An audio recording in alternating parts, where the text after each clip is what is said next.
Hello students, I am Savita Gupta. Welcome and learn with Savita. Today we are going to study second chapter of the English book Snapshot, the address written by Marga Minko. So students देखिए ये मार्गा मिनको हैं. Actually इनके नाम के जो surname इनके साथ लगा हुआ है उसकी स्पेलिंग है MENCO. तो कोई ऑफिशियल थे, उन्होंने गलती से इनका जो फर्स्ट वॉवेल था सरनेम का जो कि ई है उसे गलती से इन्होंने कर दिया आई, तो इनका सरनेम मैनको की जगह मिनको हो गया.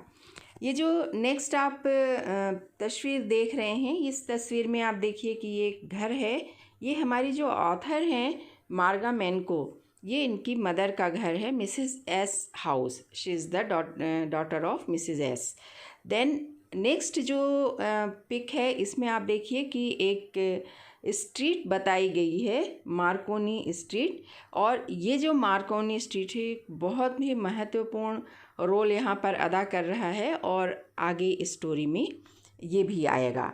देन तो डायरेक्टली हम चलते हैं अपनी स्टोरी की ओर. तो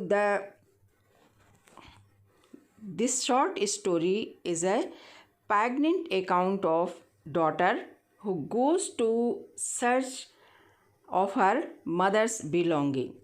तो यहाँ पर एक शब्द यूज़ हुआ है poignant. तो what means poignant? Poignant means होता है मार्मिक, पेनफुल, बहुत ही दया, बहुत ही सहानुभूति उत्पन्न करने वाला. और बिलोंगिंग्स मतलब होता है सामान. Then after the war in Holland, when she finds them, the objects evoke memories of the earlier life.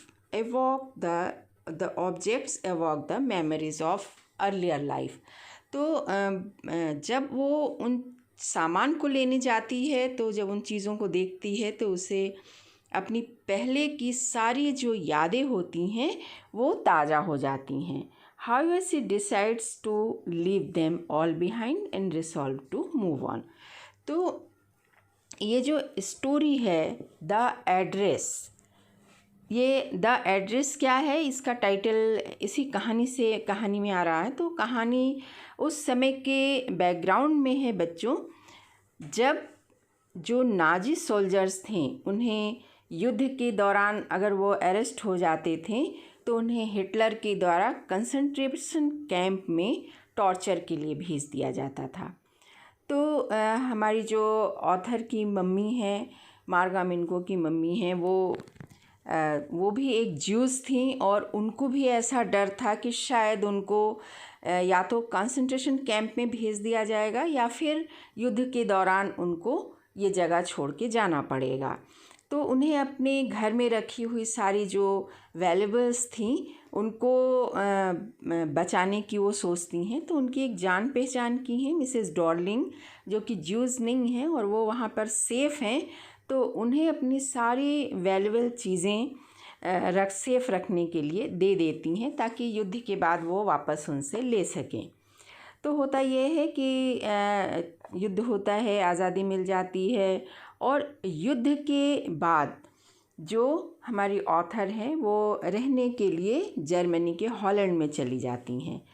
एक दिन उन्हें उन सामान का ख्याल आता है तो वो लेने के लिए जब मिसेस डॉर्लिंग के घर उनके एड्रेस पे जाती हैं, this is the title of this story, उनके एड्रेस पे जाती हैं उनके घर. तो उस एड्रेस पे पहुंचने के बाद उनके साथ क्या होता है, उनको क्या क्या कहा जाता है, वो क्या फील करती हैं, क्या रियलाइज़ करती हैं और रियलाइज़ करने के बाद वो क्या डिसीज़न लेती हैं, यही सब कुछ इस प्रेग्नेंट स्टोरी में बताया गया है. तो एक तरह से देखा जाए तो ये एक ऑटोबायोग्राफिकल अकाउंट है. तो आइए हम स्टोरी शुरू करते हैं. Do you know me, I asked. तो ऑथर कहती हैं कि जब मैं उस एड्रेस पर पहुंची जिसे मेरी माँ ने दिया था तो मैंने उस महिला से पूछा कि क्या आप मुझे जानती हैं, अभी भी आप मुझे पहचानती हैं. The women look at me searchingly. तो वो जो महिला वहाँ पर थी वो मुझे बड़े ध्यान से ऊपर से नीचे तक बड़ी खोजी निगाहों से देखती है। She had open the door a cling itching. तो एक चिंग मतलब बहुत जरा सा वो दरवाज़ा खोली हुई होती है, इतना जरा सा कि एकदम दरार सा दिखता है, उसका पूरा चेहरा भी नहीं दिखता है। I came closer and stood on the step. अंदर नहीं बुलाती है, वहीं से बात करती है। तो हमारे जो ऑथर हैं एक सीढ़ी ऊपर चढ़ती हैं और उस महिला के करीब चली जाती हैं। No I don't know you. तो वो महिला उसे ध्यान से देखती है और फिर बोलती है कि नहीं, मैं तुम्हें नहीं जानती हूँ, सिरे से इनकार कर देती है। I am Mrs S daughter. तब ऑथर जो हैं वो अपना परिचय देती हैं, अपना इंट्रोडक्शन देती हैं और कहती हैं कि आपकी जो फ्रेंड थी मिसेज एस, मैं उनकी बेटी हूँ। She held her hand on the door as though she wanted to prevent यानी क्या होता है, रोकना, to stop the opening further. तो वो जो महिला होती है वो अपने हाथ को दरवाजे पर ऐसे जमा रखे थे जैसे कि मानो दरवाजे को और ज़्यादा खुलने से रोकना चाह रही हो, या जैसे वो नहीं चाहती कि दरवाज़ा और खुले और हमारी ऑथर अंदर आ जाए, या शायद ये कि अंदर की कोई चीज़ हमारी ऑथर बाहर से देख नहीं पाए। Her face gave absolutely no sign of recognition. Recognition क्या होता है, जान पहचान। एंड शी केप्ट स्टेयरिंग यानी क्या होता है, घूरना। तो एक तो वो अंदर नहीं आने देना चाह रही थी, दूसरे उसके चेहरे पर भी कोई ऐसा भाव नहीं दिख रहा था कि जैसे वो ऑथर को पहचान रही हो। बस वो चुपचाप उसे लगातार देखे जा रही थी, मानो कि वो उसे पहचानने की कोशिश कर रही है। Then perhaps I was mistaken, I thought perhaps it isn't her. तो उसके इस हाव भाव को देखकर एक बार तो ऑथर को ऐसा लगा कि शायद वो किसी गलत एड्रेस पर आ गई हैं और शायद ये वो महिला नहीं है जिसे वो ढूंढ रही हैं। I had seen her only once, फ्लिटिंगली मतलब क्या होता है, जरा सा, एक हल्की सी झलक देखना। And that was years ago. तो ऑथर सोचती हैं कि मैंने इस महिला को जरा सा एक बार देखा था, सिर्फ एक झलक भर देखा था, वो भी काफ़ी समय पहले, काफ़ी साल पहले देखा था। And that was years ago. It was most probable that I had रंग द रॉन्ग बेल। तो उसे लगता है कि हो सकता है कि मुझसे कोई गलती हो गई हो और मैंने शायद गलत दरवाजे की घंटी बजा दी हो। The women let go of the door and step to the side. तभी अचानक ये होता है कि वो महिला दरवाजे के पीछे से निकलकर थोड़ा सा मूव करती है, और जैसे ही वो मूव करती है, she was wearing my mother's green knitted cardigan. तो तुरंत ये हमारी ऑथर वो देखती हैं, वो इस चीज़ को नोट करती हैं कि उस महिला ने एक हरे रंग का कार्डिगन पहना हुआ होता है जो उसकी माँ का था, और इस स्वेटर को उसकी माँ ने अपने हाथों से बुना होता था। Then the wooden button was rather pale from washing. तो उसका जो वुडन बटन था, उसका जो उस कार्डिगन में जो लकड़ी के शो बटन लगे हुए थे वो धुल धुल करके पीले पड़ गए थे, फेड आउट हो गए थे। She saw that I was looking at the cardigan. और जैसे ही उस महिला ने नोट किया कि मैं उसके कार्डिगन को ध्यान से देख रही हूँ, and half hide her again behind the door, तुरंत वो दरवाजे के पीछे हो करके अपने आप को छुपा लिया। But I knew now that I was right. अभी तक तो ऑथर को लग रहा था उस महिला के हाव भाव को देख करके कि शायद वो गलत एड्रेस पर आ गई है, लेकिन अब तो ये श्योर हो गया कि नहीं, वो बिल्कुल सही एड्रेस पर आई है। Well you know my mother, I asked. तो अब उसने, ऑथर ने बिल्कुल कॉन्फिडेंस के साथ उस महिला की आंखों में आंख डालकर कहा कि क्या ये सही नहीं है कि आप मेरी माँ को जानती हैं? Have you come back said the women, I thought that no one had come back. तो कोई रास्ता ना देखकर अब वो महिला सच कहती है और बोलती है, अच्छा तुम वापस आ गई? मुझे तो नहीं लगा था कि तुम में से कोई भी सरवाइव करेगा और कंसंट्रेशन कैंप से ज़िंदा वापस आ सकेगा। तो इस पर नैरेटर कहती है, ओनली मी। तो वो बोलती है, नहीं, सिर्फ मैं वापस आई हूँ और कोई नहीं आया है और मैं भी जिंदा वापस आई हूँ। A door opened and closed in passage behind her. तभी ऑथर नोटिस करती है कि उस महिला के पीछे जो गलियारा था उसमें एक दरवाज़ा खुलता है और फिर बंद हो जाता है। ए मस्टी स्मेल इमर्ज्ड। मस्टी क्या होता है? सीलन भरी हुई एक बदबू वहाँ से इमर्ज होती है, निकलती है और फैल जाती है। I regret I can't do anything for you. तो वो महिला कहती है, अच्छा ठीक है, तुम आ गई हो, कोई बात नहीं है, लेकिन मैं तुम्हारे लिए कुछ नहीं कर पाई, इसका मुझे दुख है। और फिर वो आगे कहती है, मैं आगे भी तुम्हारे लिए कुछ नहीं कर पाऊँगी। I have come here especially on the train. I wanted to talk to you for a moment. तो नैरेटर कहती हैं, हमारी ऑथर कहती हैं कि मुझे आपसे कुछ ज़रूरी बात करनी है, मैं आपका बहुत थोड़ा सा समय लूँगी और ये बात करने के लिए मैं इतनी दूर से, इस ट्रेन से ये दूरी तय करके आई हूँ। It isn't convenient for me. Convenient मतलब क्या होता है? सुविधाजनक। तो वो महिला कहती, नहीं, अभी कन्वीनियंट नहीं है, अभी सुविधाजनक नहीं है। Sad the women, I can't see you another time. वो कहती है कि नहीं, अभी मेरे पास बिल्कुल टाइम नहीं है, बहुत काम है मुझे, तो मैं अभी तुम्हें समय नहीं दे सकती हूँ। अनदर टाइम, फिर कभी आना और फिर हम बात करेंगे। She nodded her head. Node यानी सिर हिलाना, तो एक कह के अपना सिर हिलाती है। And cautiously closed the door. Cautiously यानी कि बड़े ही सावधानी से वो क्या करती है? दरवाज़ा बंद कर देती है।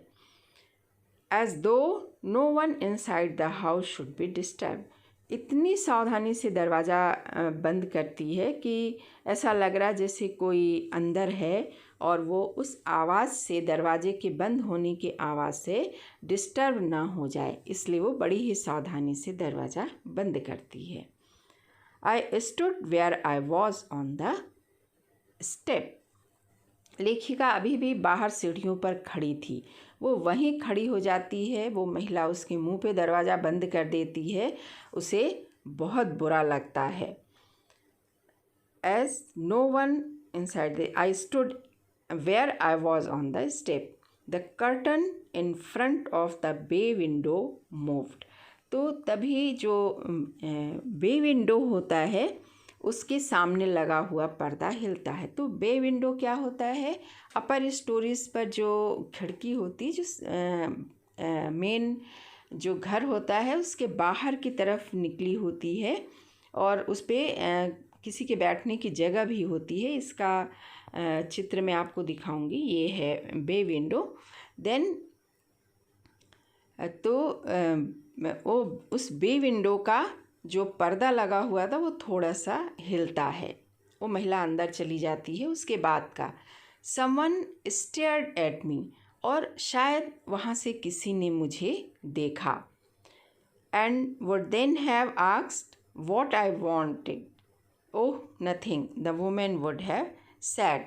तो जब वो महिला अंदर चली जाती है तो वो बे विंडो का कर्टन थोड़ा सा हिलता है, कोई ऑथर को देखता है और ऑथर उस समय की सिचुएशन को देखकर ऐसा एज्यूम करती है कि शायद उसने अंदर से पूछा होगा कि मैं कौन हूँ और वहाँ क्या करने आई थी, मुझे क्या चाहिए था।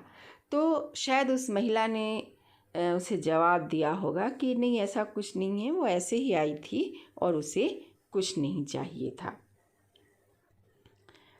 I looked at the nameplate, Darling, it said in black letters on white enamel.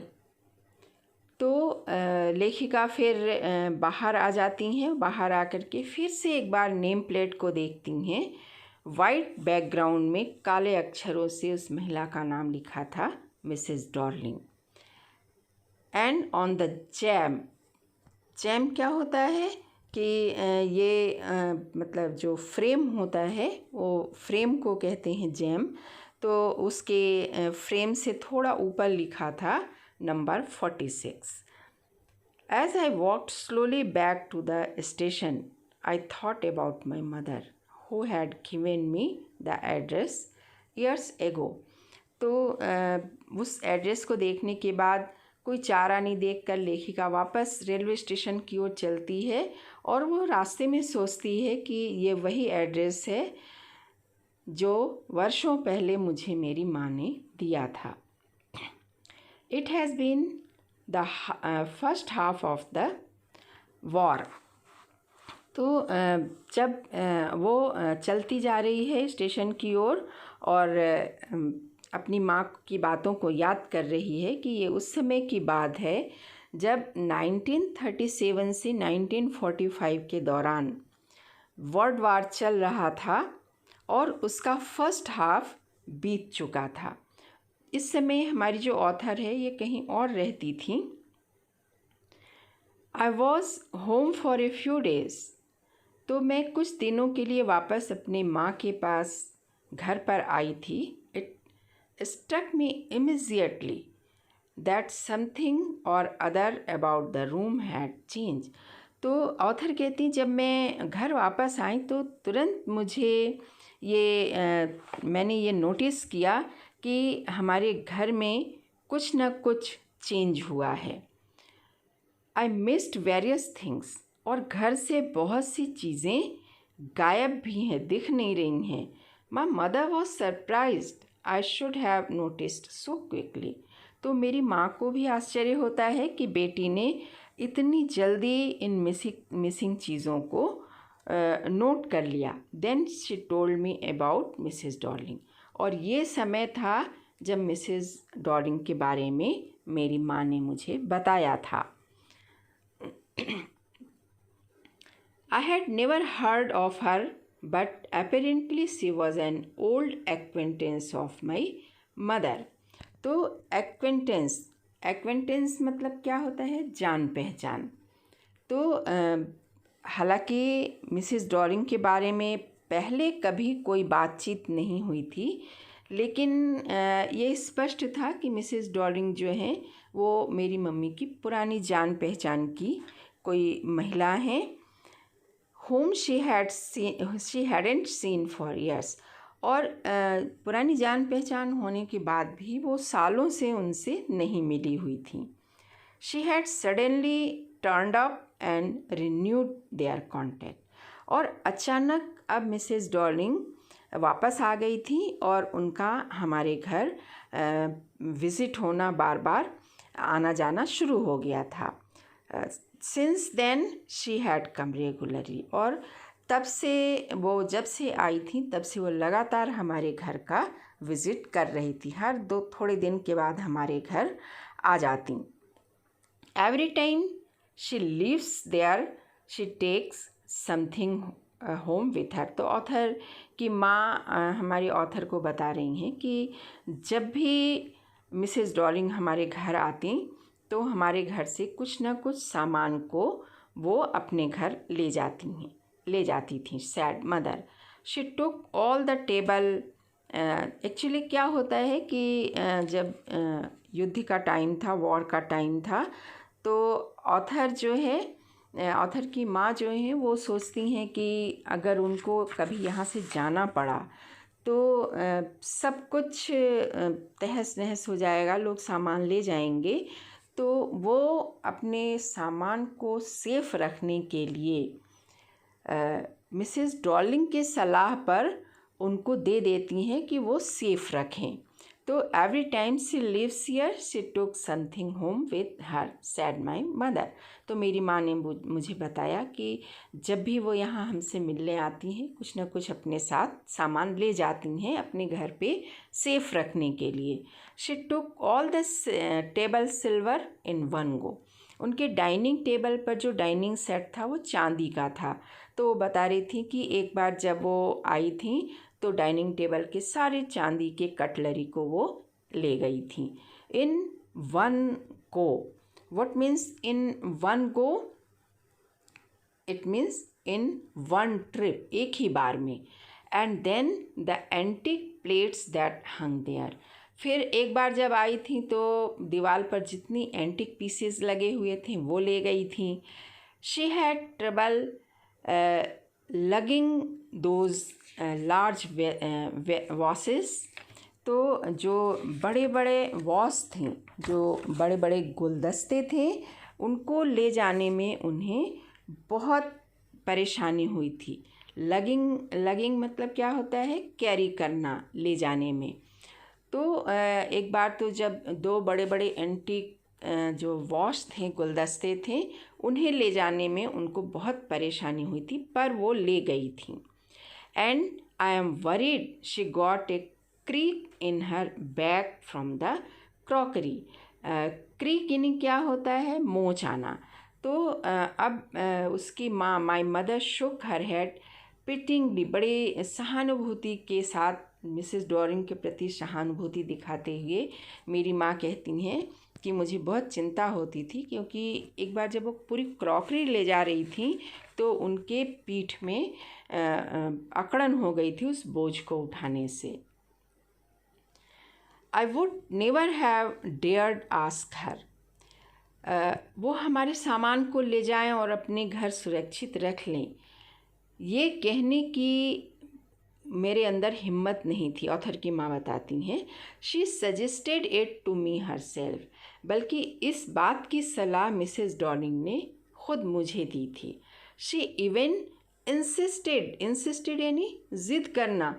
सिर्फ सलाह ही नहीं दी थी, बल्कि उन्होंने ज़िद किया था कि अपना सारा सामान तुम हमारे घर रख दो सुरक्षित, क्योंकि अगर तुम्हें कहीं जाना पड़ गया तो ये सारा सामान तुम्हारा ख़राब हो जाएगा, तहस नहस हो जाएगा, लोग उठा ले जाएंगे। She wanted to save all my nice things. और मिसेस डॉर्लिंग मेरी सारी अच्छी चीज़ों को, वैल्यूएबल्स को अपने घर सुरक्षित रखना चाहती थी। If we have to live here we shall lose everything, she says. और वो बार बार ये कहती थी कि वॉर के दौरान अगर हमें कहीं जाना पड़ गया, चाहे शहर छोड़ के जाना पड़े या कंसंट्रेशन कैंप में जाना पड़े, तो ये सारी चीज़ें लोग ले जाएंगे। Have you agreed with her that she should keep everything? I asked. जो हमारे ऑथर है उनके गले से ये बात नहीं उतर रही थी, तो उन्होंने अपनी माँ से पूछा, क्या आप चाहती हैं कि ये सारी चीज़ें वो रख लें या बाद में वो इन चीज़ों को वापस करेंगी? As if that is necessary my mother cried. तो गुस्से में मेरी माँ ने बोला कि क्या ऐसा पूछा जाना ज़रूरी है? It would simply be an insult to talk like that. अगर हम इस तरह की बातें मिसेस डॉरिंग से पूछते हैं तो ये तो सिर्फ उनके अपमान करने जैसा हुआ कि ये पूछना कि जब हम वापस आएंगे तो आप ये सारा सामान हमको वापस दे तो देंगी ना, ये पूछना उनका अपमान करने जैसा होगा। And think about the risk she is running each time she goes out of door with a full suitcase और बैग। और फिर वो ऑथर को समझाती हैं कि मिसेस डॉर्लिंग हमारी वैल्यूएबल्स को सुरक्षित रखना चाह रही हैं, सिर्फ इसलिए ले जा रही हैं। उनसे वापसी का कोई प्रॉमिस करना उनके इंसल्ट करने जैसा होगा बेटा, और ये भी तो सोचो कि इन भारी भारी सामान को जब वो ले करके जा रही हैं तो उन्हें कितनी परेशानी का सामना करना पड़ रहा है। ऐसा करके ऑथर को उनकी मम्मी समझाती हैं। My mother seemed to notice that I wasn't entirely convinced. हालांकि मेरी माँ ने अपनी ओर से मुझे समझाने की पूरी कोशिश की, तो भी मैं उनकी बात से मैं कन्विंस्ड नहीं हो पाई। मैं उनकी बात से पूरी तरह सहमत नहीं हो पाई। ये मेरी माँ को समझ में आ गया। She looked at me reprovingly. Reprovingly means क्या होता है? एंग्रीली। बड़े गुस्से से मेरी माँ ने मेरी ओर देखा और बोला कुछ नहीं। After that she spoke we spoke no more about it. तो ऑथर ने जब देख लिया कि माँ अपनी सारी चीज़ों को बिना किसी एग्रीमेंट के मिसेस डॉर्लिंग के घर रखने के लिए रेडी हैं, तो उन्होंने इस बारे में आगे कोई बात नहीं की। Meanwhile, I had arrived at the station without having paid much attention to the things on the way. तो यही सब कुछ सोचते हुए बिना आसपास की चीज़ों पर गौर किए हुए ऑथर स्टेशन पहुंच गई। I was walking in familiar places again for the first time since the war. तो वॉर जब हो चुका था युद्ध की समाप्ति के बाद, ऑथर कह रही हैं कि स्टेशन जाते समय मैं उन सभी जाने पहचानों से हुए रास्तों से गुजर रही थी जहाँ मैंने अपने समय बिताए थे। But I didn't want to go further than was necessary. लेकिन मैं और कहीं नहीं गई, सिर्फ जहाँ जाना था वहाँ गई। मैं उन जगहों पर नहीं गई। I didn't want to upset my self with the sight of streets and houses full of memories from a precious time. Author कहती हैं कि मैं उन जगहों पे नहीं जाना चाहती थी, उन गलियों में, उन मकानों में नहीं जाना चाहती थी जहाँ मैंने अपने जीवन के बहुत ही प्रेशियस समय बिताए हैं। मैं अगर वहाँ जाती, वो यादें मेरे को हॉन्ट करती और मैं और भी ज़्यादा अपसेट हो जाती, और मैं अपने आप को अपसेट नहीं करना चाह रही थी। In the train back, I saw Mrs. Darling in front of me again as I had the first time I met her. Author station पहुंच गई, ट्रेन में बैठ गई, और ट्रेन में बैठने के बाद एक बार फिर मिसेस डॉर्लिंग का चेहरा उनके सामने आ जाता है। ठीक वैसा ही चेहरा जैसा उन्होंने सबसे पहली बार देखा था, फॉर द फर्स्ट टाइम जब उन्होंने देखा था, ठीक वैसा चेहरा मिसेस डॉर्लिंग का उनके सामने आता है। It was the morning after the day my mother had told me about her. Author हमारी फ्लैशबैक में जाती हैं, उन्हें पुरानी समय याद आती हैं। वो दिन आता है जिस दिन ऑथर की अपनी माँ के साथ डिस्कशन हो गया था कि वो ये सामान सब मिसेस डॉर्लिंग के पास क्यों रखने के लिए दे रही हैं। तो उस दिन के दूसरे दिन की सुबह की बात है। I had got up late and coming downstairs. Downstair क्या होता है? सीढ़ियों से नीचे आना। तो ऑथर कह रही हैं जिस दिन हमारी माँ से डिस्कशन हुआ था उसके दूसरे दिन की बात है। मैं उस दिन देर से उठी थी, और जब मैं सीढ़ियों से नीचे आई, then I saw my mother about to see someone off. तो मैंने देखा कि मेरी माँ किसी को सी ऑफ कर रही थी, उन्हें गुड बाय कर रही थी। A woman with broad back. तो मैंने देखा कि वो एक ऐसी महिला थी जिनकी पीठ काफ़ी चौड़ी थी। This is my daughter sad my mother. तो जब मेरी माँ ने मुझे सीढ़ियों से नीचे आते हुए देखा तो उन्होंने उस महिला से मेरा परिचय करवाया, दूर से ही परिचय करवाया कि ये मेरी बेटी है। शी beckoned टू मी, उस महिला ने मेरी ओर हाथ हिलाया। The women nodded and picked up the suitcase under coat rack. तो वो महिला जो है उसने मेरे को वेव किया और फिर सिर हिलाया और जल्दी से सूटकेस को कोट रैक पर खींच करके रख लिया। तो कोट रैक क्या होता है? एक स्टैंड होता है जिसमें हुक लगा हुआ होता है और इसमें सूटकेस को टांग देते हैं, व्हील होता है उसमें, और उसे खींच करके ले जाते हैं। She wore a brown coat and a shapeless hat. मैंने देखा कि उस महिला ने एक ब्राउन कलर का कोट पहना हुआ है और एक अजीब सा हैट पहना हुआ होता है। Does she live far away?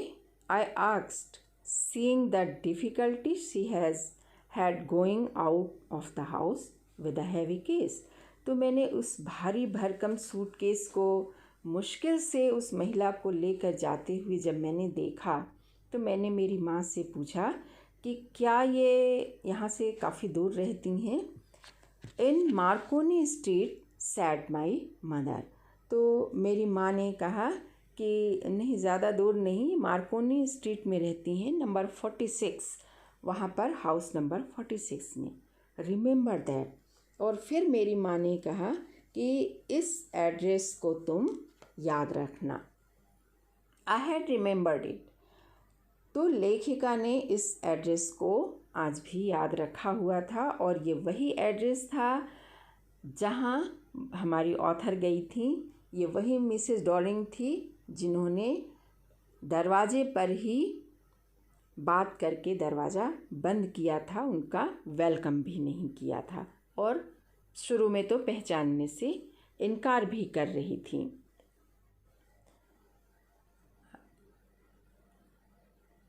I had remembered it, but I had waited a long time to go there.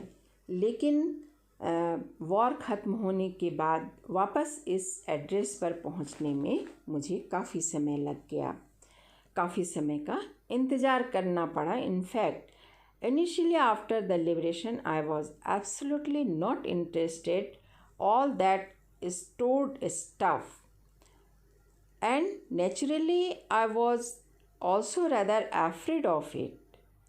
तो ऑथर कहती हैं कि वॉर ख़त्म हो गया था। इस समय वो जर्मनी के हॉलैंड में एक छोटे से कमरे में रह रही थी और वो बताती हैं कि वॉर ख़त्म होने के बाद, हालांकि मुझे ये याद था ये सारी चीज़ें वहाँ रखी हैं, लेकिन अब मुझे उन रखी हुई चीज़ों में कोई इंटरेस्ट नहीं था, बल्कि ये कह लें कि मुझे उन चीज़ों का सामना करने में डर लग रहा था। Afraid of being confronted with things. मैं उन चीज़ों का सामना नहीं करना चाह रही थी क्योंकि अब मुझे उन चीज़ों का सामना करने से डर लग रहा था। That had belong to a connection that no longer exist. Author कह रही हैं क्योंकि ये चीज़ें वो उस रिश्ते से संबंधित थीं जो रिश्ता अब नहीं रहा। ठीक है, ये इंडिकेट करता है कि उनकी माँ की मृत्यु हो गई थी। ये सारी चीज़ें उनकी माँ की थी, वो उसे देखती तो माँ की याद आती, इसलिए वो अब इन चीज़ों का सामना नहीं करना चाह रही थी। तो कौन सी चीज़ें? Which were hidden away in cupboards and boxes and waiting in vain means होता है व्यर्थ में, until they were put back in their place again। तो ऑथर कहती हैं वो सारी चीज़ों से उन सारी चीज़ों का सामना करने से उन्हें डर लग रहा था जो कहीं किसी और जगह किसी कबर्ड में या बॉक्सेस में भर करके रखी हुई थी और वो चीज़ें आज भी इंतज़ार कर रही थी कि उन्हें वहाँ से निकाला जाए और पहले जहाँ पे रखा जाता था ठीक वैसे ही व्यवस्थित करके उन्हें रखा जाए। लेकिन ऑथर कह रही हैं कि इन चीज़ों का ये इंतज़ार करना बिल्कुल व्यर्थ था। Then which had endured all those years because they were things. तो ऑथर कह रही हैं कि ये चीज़ें थी, ये सामान थी, इसलिए इन्होंने इतने समय निकाल लिए। लेकिन मेरी माँ सामान नहीं थी, इसलिए वो इस समय को निकाल नहीं सकी और वे इस दुनिया से चली गई। उन्हें इस बात का बहुत दुख था। But gradually everything become more normal again. War ख़त्म होने के बाद धीरे धीरे सब कुछ नॉर्मल होने लगा। Bread was getting to be lighter colour. तो यहाँ पर जो इसका अर्थ है कि ब्रेड जो है अब अच्छी क्वालिटी के आने लगे, सॉफ्ट और वाइट कलर के। इनफैक्ट इसका अर्थ ये है कि हमारे जीवन यापन का ढंग जो है वो स्मूथली चलने लगा। ऑथर कहती हैं, after the war there was a bed you could sleep in unthreatened. एक बिस्तर है जहाँ हम निडर होकर के सो सकते हैं, आपके पकड़े जाने का कोई डर नहीं है। A room with a view you are more used to glancing at each day. एक कमरा है जहाँ से आप बड़े प्रेम से बाहर के खूबसूरत व्यूज़ को देख सकते हैं। And one day I notice I was curious about all the positions that must still be at that address.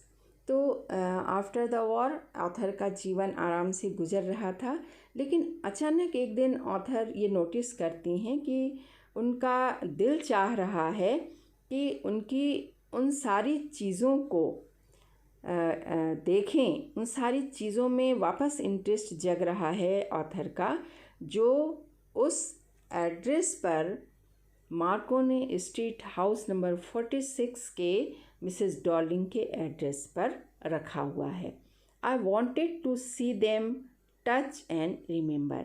उनको माँ की याद आ रही थी, इसलिए उनकी दिली इच्छा हो रही थी कि वो उन चीज़ों को देखें, उन्हें छुएं, महसूस करें और अपनी माँ को वापस याद करें। After my first visit in vain to Mrs. Darling house, I decided to try a second time. अपने फ्लैशबैक से मिसेस डॉर्लिंग के अनवेलकमिंग बिहेवियर से वो बहुत स्ट्रेस्ड हो गई थी। तो अपने फ्लैशबैक से वो वापस आती हैं और फिर वो सोचती हैं कि क्या करें। उन्होंने मेरी माँ से वादा किया था, लेकिन फिर भी वो सारे सामान अब देना नहीं चाह रही हैं।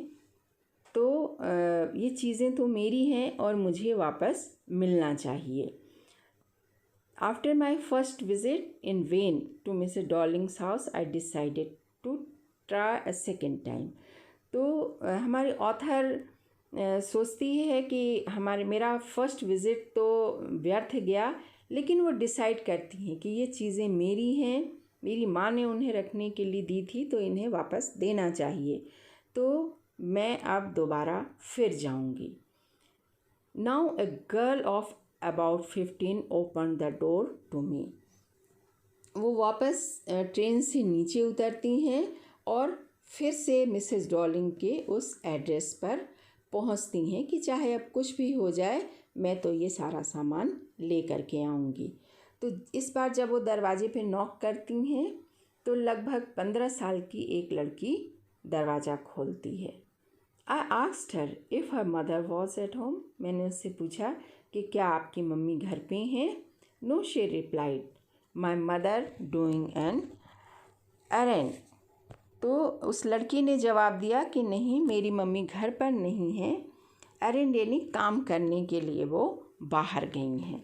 No matter, I said I will wait for her. तो ऑथर कहती हैं कोई बात नहीं, मैं यहाँ बैठकर उनका इंतज़ार कर लूँगी।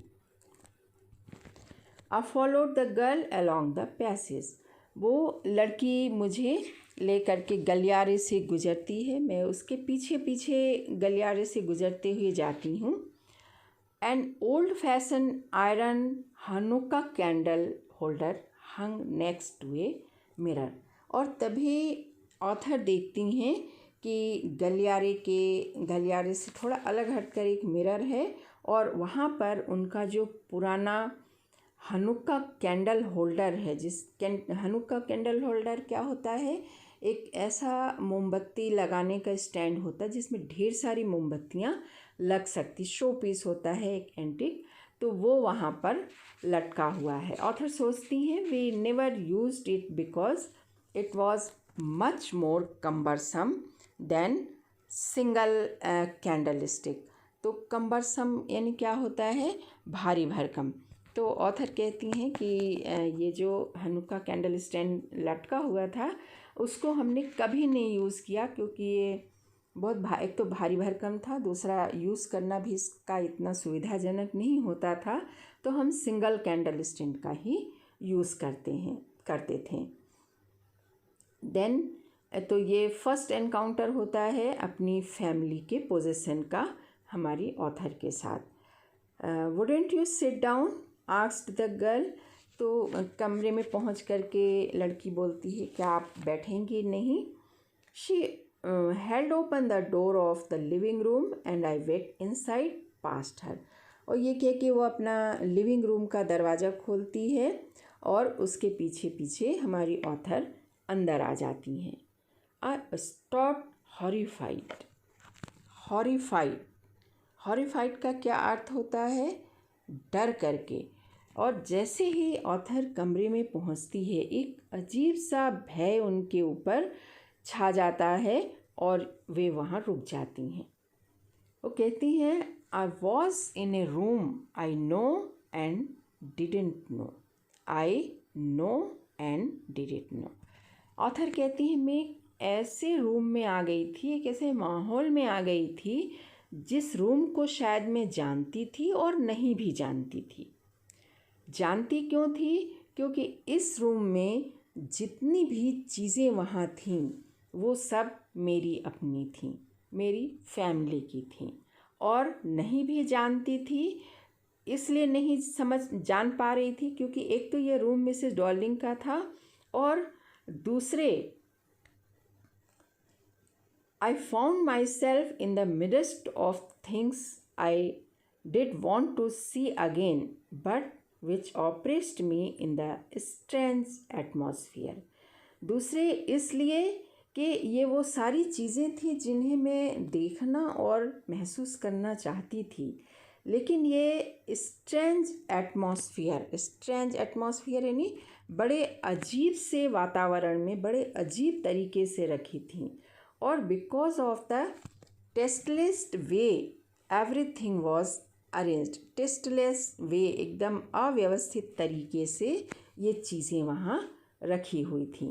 और because of the ugly furniture, हो सकता है कि मुझे वहाँ पर जो फर्नीचर था जो कि बहुत गंदा पड़ा हुआ था उसके कारण डर लग रहा हो, और मगी स्मेल दैट हंग देयर, या एक सीलन भरी बदबू जो कि वहाँ पर फैली हुई थी क्योंकि फ्रेश एयर आने जाने का कोई रास्ता नहीं था। तो इन सभी चीज़ों के कारण मैं एकदम एक अजीब से डर का एहसास मेरे ऊपर तारी हो गया और मैं रुक गई। तो उस कमरे में पहुंचकर ऑथर को एक अजीब सी फीलिंग हो रही थी कि वो उन सब चीज़ों के बीच में थी जिन्हें वो महसूस करना चाह रही थी, लेकिन चूँकि वो चीज़ें अजनबी वातावरण में थीं, बहुत ही मिसअरेंज्ड ढंग से रखी हुई थी, सब कुछ गंदा था और एक सीलन भरी बदबू फैली हुई थी, तो एक अजीब सा डर, एक अजीब सा अजनबी पना हमारी ऑथर को लगा। I don't know but I scarcely dare to look around me. मैं समझ नहीं पा रही थी कि मुझे किस चीज़ का डर लग रहा है, लेकिन मेरी हिम्मत नहीं हो रही थी। ऑथर कह रही मेरी हिम्मत नहीं हो रही थी कि मैं आसपास की चीज़ों को नज़र भर के देखूं। I sat down and stared at the girl moved a chair.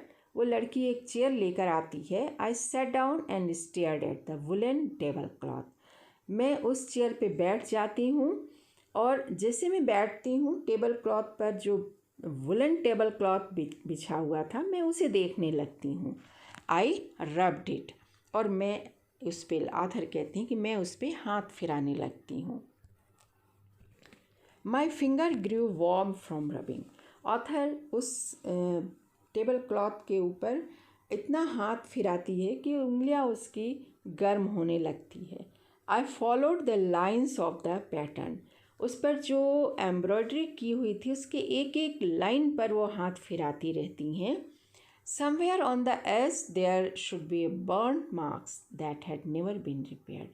Author हाथ फिराते फिराते याद करती हैं कि इसके किनारे पर कहीं एक जलने का निशान है होगा जिसे रिपेयर नहीं किया गया था। My mother will be back soon sad the girl. I have already made tea for her, will you have A cup. तो वो लड़की कहती है कि मेरी माँ जल्द ही वापस आ जाएंगी, मैंने उनके लिए चाय रख दी है, क्या आप भी एक कप चाय लेंगी? Thank you. ऑथर धन्यवाद देती हैं।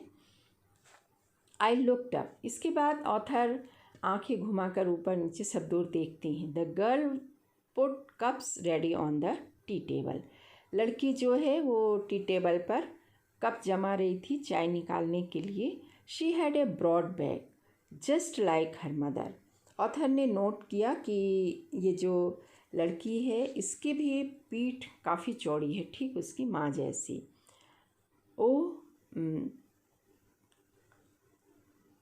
She poured tea from white pot. उस सफ़ेद रंग की केतली से चाय को कप में डालती है। And it had was a gold border on the lid, I remembered. और तब मुझे याद आता है कि इस केतली का जो ढक्कन है उसके ऊपर गोल्डन बॉर्डर बना हुआ होता है। She open the box and took some spoons. और तभी वो लड़की एक बॉक्स खोलती है और उसमें से चम्मच निकालती है। That's a nice box, I heard my own voice, it was a strange voice. तो उस बॉक्स को देख करके ऑथर कहती हैं बहुत ही खूबसूरत बॉक्स है। ऑथर को अपनी खुद की आवाज़ वो बहुत अजीब सी लगती है। स्ट्रेंज, अपनी खुद की आवाज़ उसे अजीब सी लगती है। एज दो each sound was different in this room. उसे ऐसा लगता है कि मानो वो नहीं बल्कि कोई और बोल रहा है। Oh you know about them. She had turn round and brought me my cup. मेरे चाय का कप ला के वो मुझे देती है और पूछती, अच्छा तो तुम इस बॉक्स के बारे में जानती हो? शी लाफ्ड, और वो हंसती है। My mother says it's antique. तो मेरी माँ कहती है कि ये जो बॉक्स है ये एक एंटिक पीस है। We have got lots of them. She pointed round the room, see for your self. और वो लड़की कहती है और ऐसी ढेरों एंटिक चीज़ें मेरे पास हैं, मेरे घर में हैं। और चारों ओर हाथ से इशारा करके बताती है, खुद ही देख लो तुम, सी फॉर योर सेल्फ, यानी तुम खुद देख लो। I had no need to follow her hand. वो लड़की जिधर जिधर भी इस इशारा कर रही थी उधर मुझे देखने की, ऑथर कह रही, मुझे देखने की कोई आवश्यकता नहीं थी। I know which things she mean. मैं जानती थी कि वो किस चीज़ के बारे में बता रही है, क्योंकि मैं हर चीज़ को जानती थी और उस चीज़ की खासियत क्या है मैं वो भी जानती थी। I just looked at the still life over the tea table. Tea table पर मेरी निगाह अभी भी जमी हुई थी। As a child I had always fancied the apple on the pewter plate. Pewter plate के जस्ते की जो प्लेट होती है, तो ऑथर बोल रही है कि इस टी टेबल पर जो पिटर प्लेट रखा हुआ था मेरी निगाह अब उसके ऊपर जमी थी, क्योंकि बचपन में इस पिटर प्लेट में जो सेब रखे रहते थे मुझे बहुत पसंद थे। इसी में सेब फल काट के मुझे दिए जाते थे और उनमें खाना मुझे बहुत पसंद था। तो वो लड़की जब उसे प्लेट देखते हुए देखती है तो कहती है,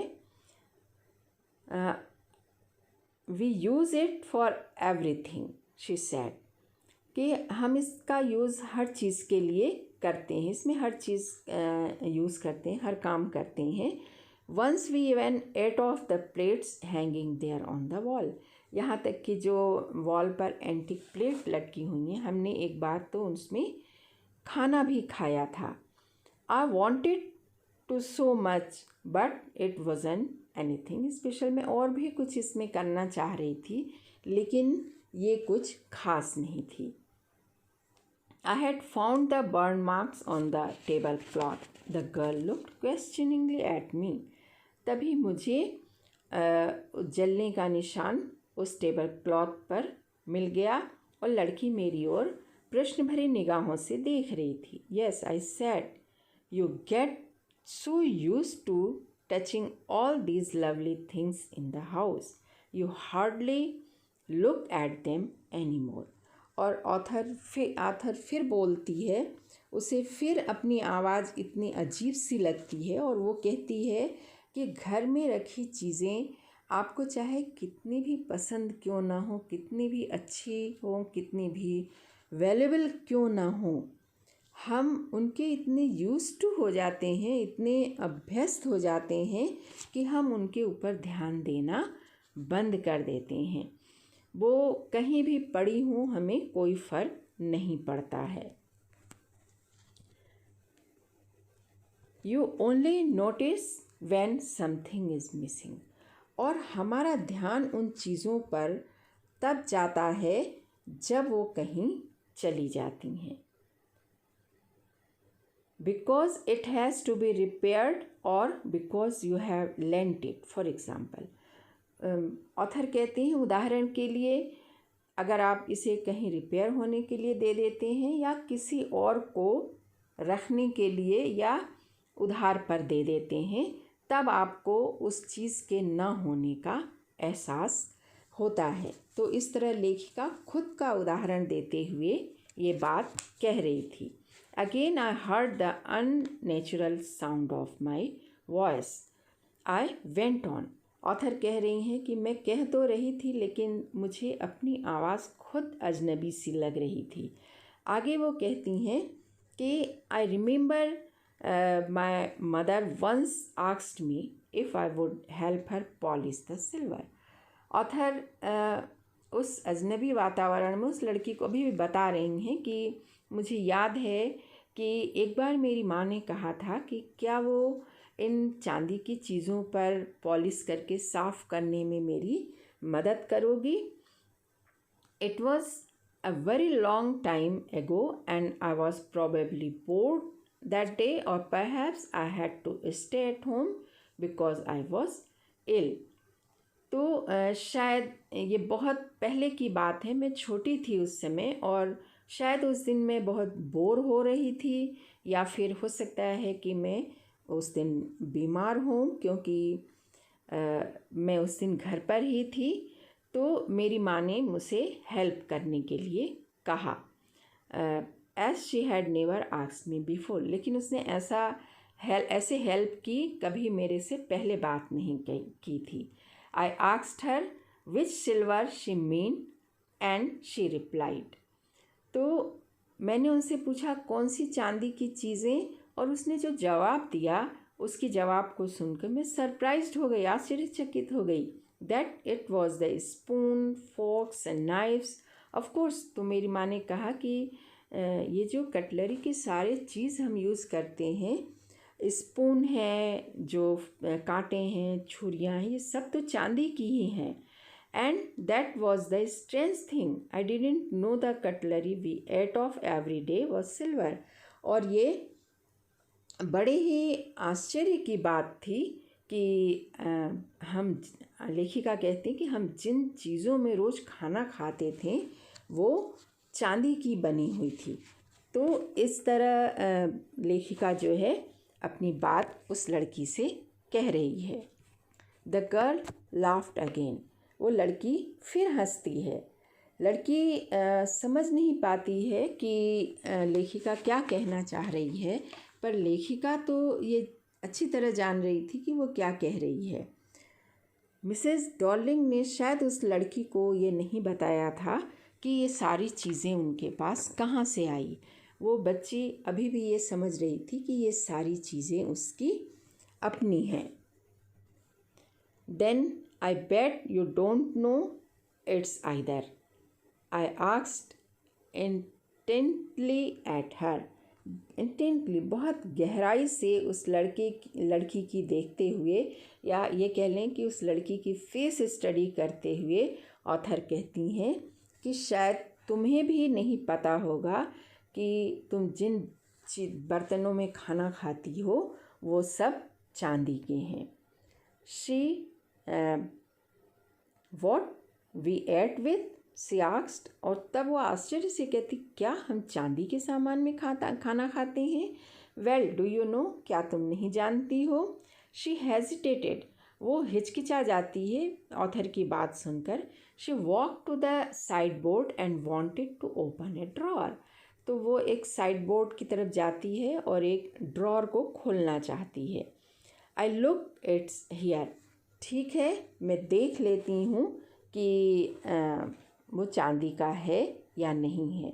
ये कह करके वो ड्रॉअर खोलने के लिए साइड बोर्ड की तरफ जाती है और बोलती है कि सारी चीज़ें यहीं रखी हुई है। I jump are forgetting the time. Author उन चीज़ों से एनकाउंटर नहीं करना चाह रही थी, तो वो तुरंत उठती है और उठते हुए कहती है कि नहीं, अब मुझे जाना चाहिए, मैं भूल रही थी मेरे ट्रेन का टाइम होने वाला है। I must catch my train, मुझे ट्रेन पकड़नी है। She had her hand on the drawer, लड़की साइड बोर्ड तक पहुंच गई थी, हाथ उसका ड्रॉअर के हैंडल पर था और वो पूछती है, don't you want to wait for my mother, कि क्या तुम मेरी माँ का इंतज़ार नहीं करोगी, अब तो उनसे मिलने आई थी। No I must go, I walk to the door, दरवाजे की ओर जाते हुए मैं कहती हूँ, नहीं अब मुझे जाना चाहिए। The girl pulled the drawer open, I can find my own way, लड़की ड्रॉअर खोलती है और बोलती है कि मैं पता लगा लूँगी। As I walk down the passage I heard the jingling of spoons and fork. Author कमरे से निकलकर जब गलियारे तक आती है तो उसे स्पून्स और फोर्क की जिंगलिंग यानी छन छन की आवाज़ सुनाई देती है। At the corner of road I looked up at the name plate. Author घर से बाहर आ जाती हैं, रोड पे आ जाती हैं और पलट करके फिर उस नेम प्लेट को देखती हैं। Marconi Street, it's said, I had been at number 46। उस एड्रेस पर लिखा था Marconi Street number 46। The address was correct, address बिल्कुल सही था, but now I didn't want to remember it any more. लेकिन ऑथर कहती हैं कि मैं अब इस एड्रेस को याद नहीं करना चाह रही थी, मैं इस एड्रेस को भूल जाना चाह रही थी। I wouldn't go back there because the objects that are linked in your memory with a familiar life of former time instantly lose their value when severed means separated। तो ऑथर कह रही हैं कि severed means separated, तो author कह रही हैं कि मैं इस एड्रेस को पूरी तरह भूल जाना चाह रही थी, अपनी मेमोरी से मिटा देना चाह रही थी, क्योंकि वो कह रही हैं कि your memory with familiar life of former time, कि आपके पहले के समय के जो वैल्यूएबल टाइम रहा होता है, जिन लोगों के साथ आपका रिश्ता रहा होता है, अगर वो रिश्ता ही ख़त्म हो जाता है तो उनसे जुड़ी हुई चीज़ों का कोई महत्व नहीं रह जाता है, वो चीज़ें भी अपनी वैल्यू को खो देती हैं, क्योंकि आप उन रिश्तों से सेवर्ड यानी अलग हो चुके हैं। तो यहाँ कहने का मतलब ये कि ऑथर की मम्मी ख़त्म हो चुकी हैं, उनकी मृत्यु हो चुकी है और ऑथर कि मम्मी से कनेक्टेड जितनी भी चीज़ें जो मिसेस डॉर्लिंग के घर में रखी हुई है, ऑथर के लिए उन चीज़ों की वैल्यू भी ख़त्म हो चुकी है और वो अब उन चीज़ों का एनकाउंटर नहीं करना चाह रही हैं, देखना भी नहीं चाह रही हैं और उसे ले जाना भी नहीं चाह रही हैं। तो इसलिए वो डिसाइड करती हैं कि वो इस एड्रेस को अब भूल जाएंगी। And what should I have done with them in a small rented room. Rented room यानी क्या होता है, किराए का कमरा। तो और ऑथर कहती हैं कि अगर मान लो मैं ये चीज़ें ले भी लेती हूँ तो मैं इन चीज़ों का करूँगी क्या। In a small rented room where the shred of blackout paper still hang along the windows।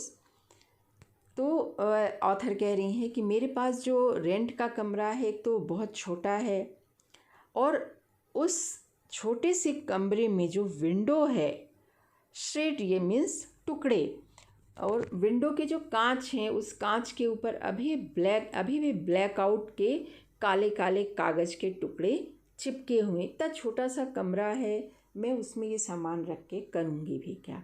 तो ब्लैकआउट क्या होता है, ड्यूरिंग द वॉर आपको आपके घर में अगर लाइट जलती है तो बाहर से कोई नहीं देखे, कोई एनिमी आपको नोटिस नहीं करे, इसलिए सारे खिड़कियों के ऊपर और दरवाज़ों के ऊपर जहाँ से लाइट को बाहर जाने का कोई रास्ता होता है उसके ऊपर काला कागज़ चिपका दिया जाता था, दैट इज़ ब्लैकआउट, है ना। तो उन कागज़ के टुकड़े अभी भी उसके ऊपर लगे थे। छोटा सा कमरा था, मैं उतने वैल्यूएबल सामान को यहाँ रख करके यहाँ ला करके करती भी क्या। And no more than handful of cutlery fitted in the narrow table drawer. और ऑथर बोलती इस छोटे से कमरे में जो टेबल था उसका जो ड्रॉर था वो इतना छोटा था कि 4-5 कटलरी के सामान ही आ सकते थे। तो उसने डिसाइड कर लिया, resolve to forget the address, कि मैं इस एड्रेस को भूल जाऊंगी। Of all the things I had to forget that would be easiest यानी ये मेरे लिए सबसे आसान होगा कि मैं सारी चीज़ों को भूल जाऊं। तो ऑथर ये डिसाइड करती है कि ये एड्रेस को अब बिल्कुल याद नहीं रखना है और ऑथर कहती है कि अगर मुझे लाइफ में आगे बढ़ना है तो ड्यूरिंग द वॉर मेरे साथ क्या क्या हुआ, आफ्टर द वॉर मेरा मिसेस डॉर्लिंग से एनकाउंटर, उनका सामान देने से इनकार करना, उनका ये धोखा देना कि वो मुझे नहीं पहचानती हैं, उनका अनवेलकमिंग एटीट्यूड जो है वो, या जो मैंने चीज़ों को देखा जिनकी वैल्यू मेरी माँ के जाने के साथ ख़त्म हो चुकी है, मैं इन चीज़ों को भूल जाना चाहती हूँ, क्योंकि इन चीज़ों को मैं भूलूँगी तभी अपने लाइफ में आगे बढ़ पाऊँगी। So student, this is all about the story.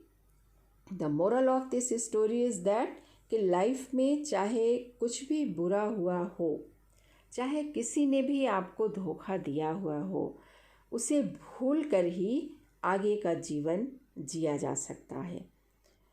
So student, अगर आपको ये स्टोरी अच्छी लगी हो, ये स्टोरी का जो वीडियो बना है इसका हिंदी एक्सप्लेनेशन आपको अच्छा लगा हो, तो आप लाइक करिए, ठीक है। तो इस वीडियो को आप लाइक करिए, इसे सब्सक्राइब करिए, बेल आइकन दबाइए और अपने सहपाठियों को शेयर भी करिए। Thank you, have a nice day, good bye.